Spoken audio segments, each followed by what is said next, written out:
السلام عليكم، كنتمنى تكونوا كلكم بخير وعلى خير. مرحبا بكم في قناتي وقناتكم رحمة تيفي.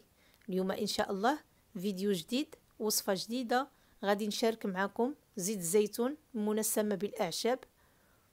كنتمنى تنال الاعجاب ديالكم وتجربوها، وما تنسوناش من البارطاج مع احبابكم وصحابكم فضلا وليس امرا. كنبغي نشكر الناس اللي التحقوا بنا جداد، كنقول لهم مرحبا ومية ألف مرحبا. وبالنسبة للناس القدام كنقول لكم شكرا بزاف. وكلمة الشكر قليلة في حقكم.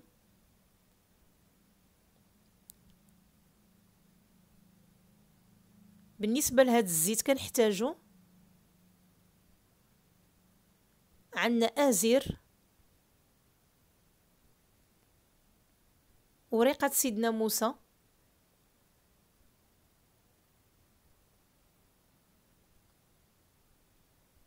الرند، وعندنا السوداني من الأحسن يكون يابس ماشي خضر باش ما كيطلقلناش الماء في الزيت.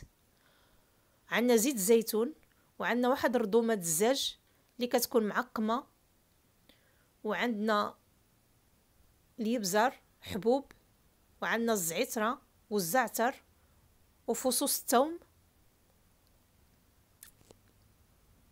كناخذوا الرضومه ديالنا وكنستفوا فيها ديك الاعشاب.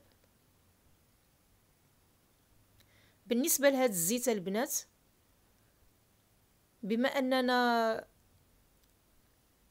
الجو بارد فكيوجد على شهر، اما ملي كيكون الصيف راه كيوجد على 15 يوم.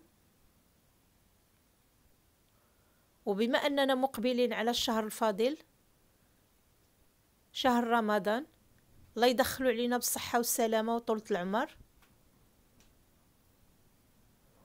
غادي نحتاجوه في البيتزا، المملحات والطاجين د السمك، راه كيجي رائع البنات.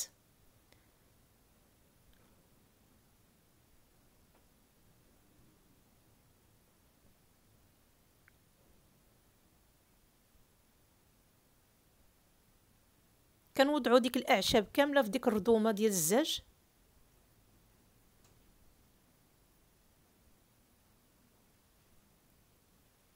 وكنضيفوا عليها زيت الزيتون، وكنخليوها لمده شهر كتكون واجده معانا. كنشدوا ديك الرضومه مزيان وكنخلطوها، وكنحتفظوا بها. وشكرا على